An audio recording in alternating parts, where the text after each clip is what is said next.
I want to talk a little bit about Sergei Tatukin here. This guy, he's the number 8 for Russia. He's been around for so long. I mean, he played the '96, the 2000, the 2004, the 2008, the 2012, and 2016, all the way since '96, the Olympics. I think he's got the most Olympics of any volleyball player. Just one of the most pure swings in the history of volleyball. I had literally a poster, or not poster, a picture of this guy on my binder when I was a freshman in high school.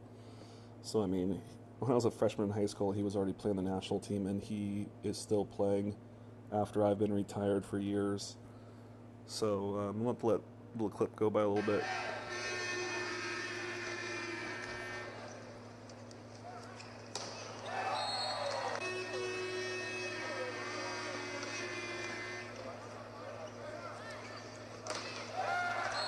Little bit about him. He's about 6'5", 6'6" at the most, 6'5", 6'6". Doesn't jump super well, but he's just got very good techniques. I remember watching one of his videos, and it said that his dad was his first volleyball coach at a very early age.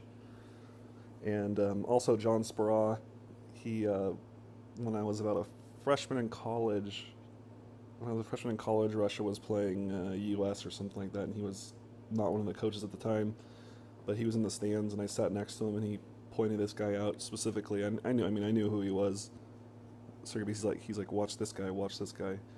He's this unbelievable player. So that was kind of something from an early age. I always kind of noticed him, but I had noticed him a lot since 2000, which was the 2000 Olympics, which is kind of a game that I wouldn't say fell in love. Wouldn't say fell in love with volleyball, but I mean that's the game I really knew this was kind of it for me, I guess.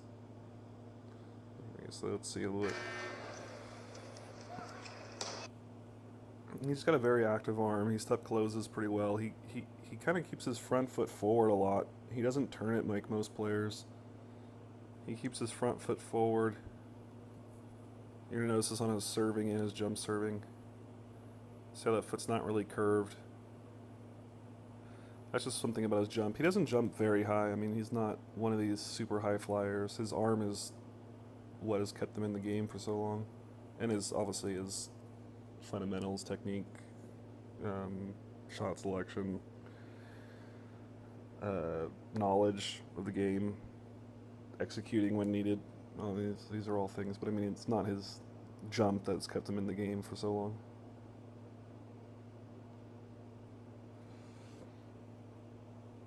He has a very active arm. His arm is constantly moving. He does kind of a thumb up and then curls it around. Textbook kind of 90-degree angle. Reaches very high always. He's very loose with it, but very smooth with it. It's constant motion. You can see it's constantly moving.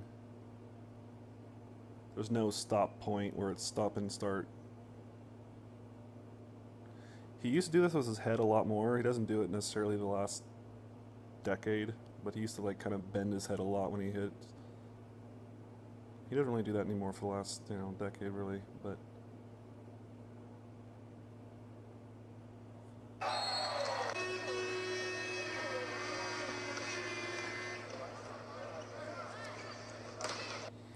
he's a very classic outside in guy. He's a great passer also. I mean, he's outside in. I mean, he passes here and then goes out to the court always. He rarely just comes straight down the line. So he's more outside in. He does hit the line a lot. He does hit cross court a lot. He doesn't try to bounce balls very often at all. I don't think I've ever seen him really bounce a ball. He just has these really nice flat line shots or flat deep short corner shots.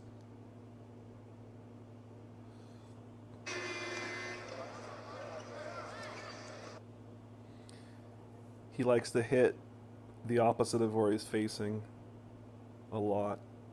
So you can see he's kind of turning one way and hitting the other way. So he does this a lot with his head. It's a little excessive at some points, but he doesn't do it as much. But his arm is constantly moving.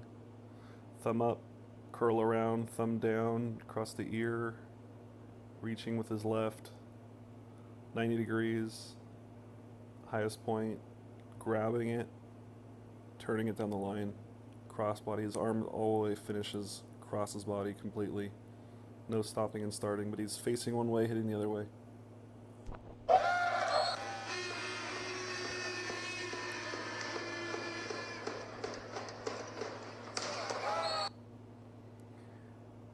As you can see, he's not really jumping super high. He's only 6'5" or 6'6". He's only 6'5" or 6'6". He's not one of these huge 6'10", 6'11" Russian guys. He really isn't. As you can see there, he's barely getting his head on the tape. But he's getting over. You can see his elbow's pretty high extended right here. You can see his arm, and his arm's back like that. It's about to snap pretty quick on it. He just goes from here to there pretty quickly. So his elbow is pretty tight to his ear, which is good. And this guy is probably got the top 3 arm swings ever, I'd say. Arm speed, arm swing.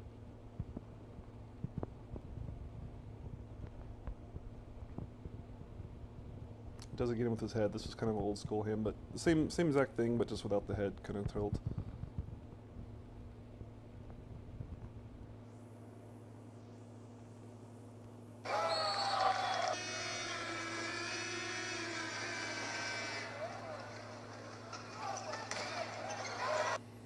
He kind of has this very kind of slow little like hop, not like a hop, but kind of a walking jog kind of thing on his approach. Is kind of like this kind of sly little hop, and then big step close. Obviously, I mean every hitter in the world you're going to notice that has that big left foot all the way to his big right foot step.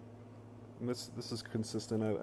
If you've watched the other videos, or if you're going to go over my hitting technique stuff, it starts with your approach. I mean, every single hitter in the entire planet has a big step close off of their left pushing, unless you're left-handed, of course, but we're talking about every right side hitter. It's just the reverse.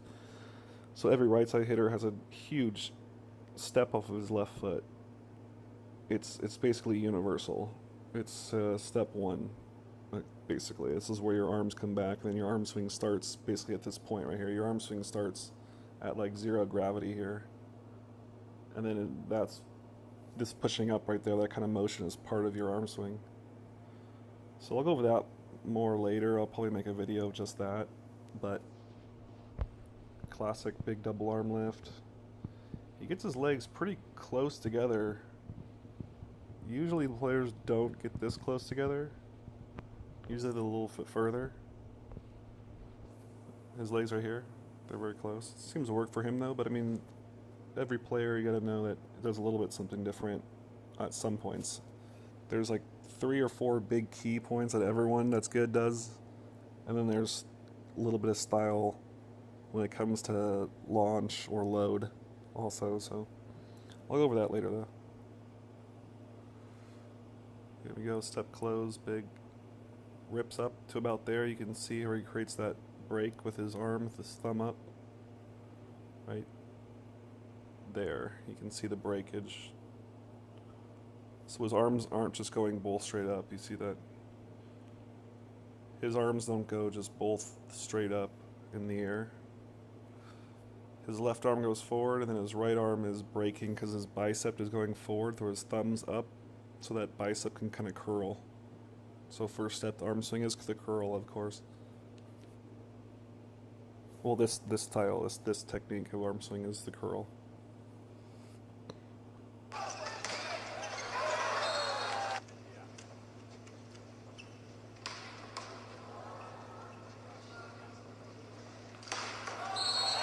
Massive crossbody here.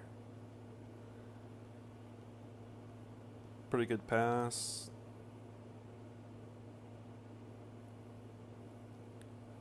Classic thing. And he tries to get outside every time, so he's a big outside guy. He likes to come in at an angle. Big step close, you can see it right there again. His feet are pretty close. He likes to have them. I usually like 1 foot on the line and 1 foot out of bounds, but he kind of gets them close. curls, goes attacks the ball out in front, so he's constantly attacking the ball out in front of him here.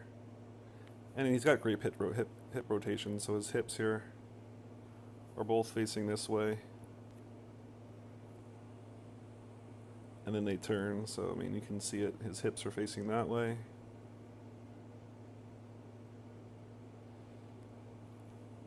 Then he turns, cross body, thumb down to the right. So he lets his arm fall to the right side.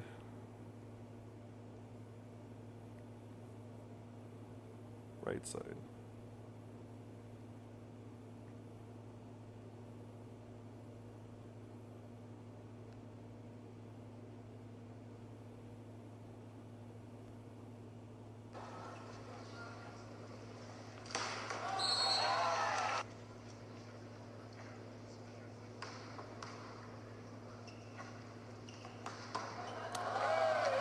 That's a pretty good line. He's constantly hitting the opposite of way he's facing. So he's really taking on these extreme angles, but he still keeps his body straight, he keeps his line up. He keeps his head up. He doesn't play outside of his body range too much. So he's still there. He goes and gets the line here. So big step close, taking off from right on the line. It looks exactly the same as it always does. And then his hips turn, and then he just attacks the ball way out in front of him. So let's see this ball here.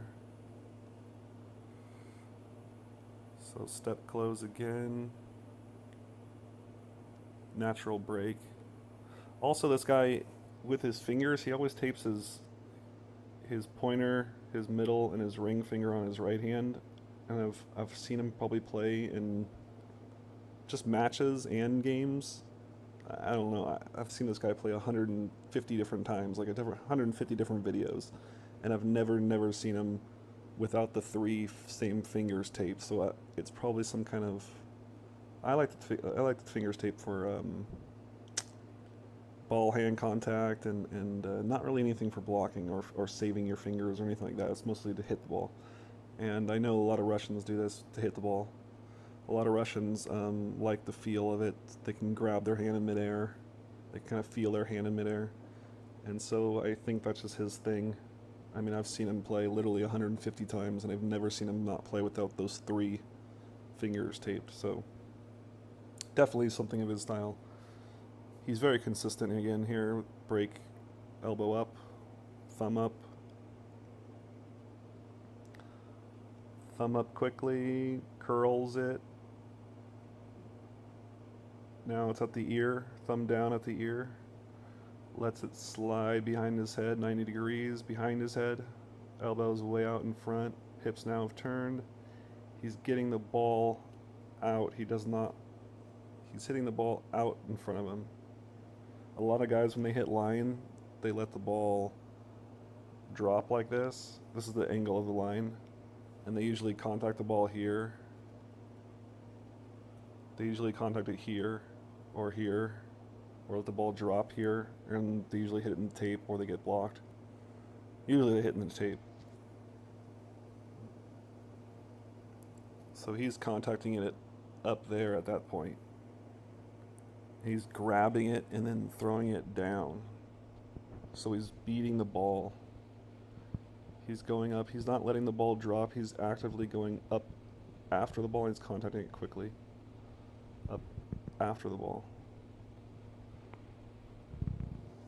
Up and gets it, and then turns. It doesn't let the ball get over his shoulder at all.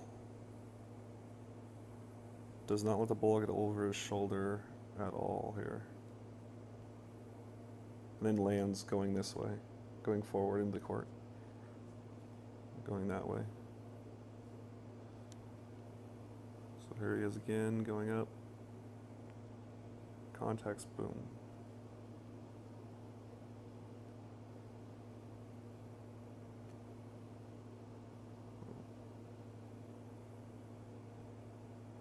One more time, and he falls forward, is going forward. You see the hips right here, close, synchronizing the hips to torque ratio. Hips to turn, hips to turn, hips to torque. It's just perfectly timing his hips to his attack.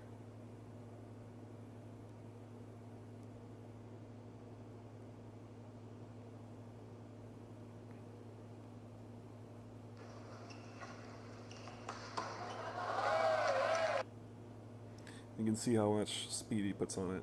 It's a lot of speed on the ball.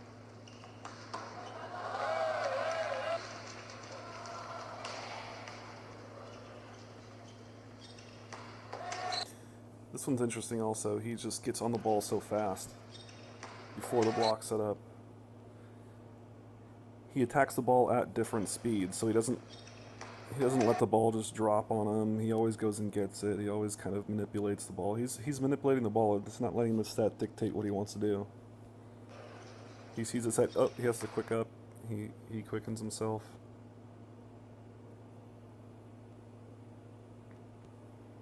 See that big step close again. His feet are a little close together, but it's fine. There you go, the 90-degree break again. He does it again with the elbow. Left arm's that way, right arm's like that. So it's thumb up, and he's translating this perfectly. He's not slowing his arm swing down, or it's all just a quick transition. It's the energy from the floor, energy to the floor, up from your arm swing, your double arm lift. That's why you're seeing your double arm lift starts from back there, and it's coming up. This is all part of your arm swing. This whole motion right here is part of your arm swing. This is part of your arm swing. That force has to be great to translate into how quickly you move your arm. So you're generating and transferring that force quickly into your arm swing. That's where your arm, I see your arm swing starts about right there. This is part of your arm swing. He's going up, and now he has to break it because his thumb's up. That way he doesn't just go with his hands both up like that. That way it's kind of hard to hit. You get a lot of pain, a lot of shoulder issues sometimes if you just put two arms up like a rebound. So I don't want to do that necessarily. So a good way to stop that is with your thumb up, and that's with the natural break, kind of a curl. And then you have to curl it around, get your thumb down again. After it's thumb up, you thumb down near the ear, and then it just translates quickly. Elbow in front of him, he gets it way out in front of him. He's always hitting the ball out in front of him. Always out in front of him.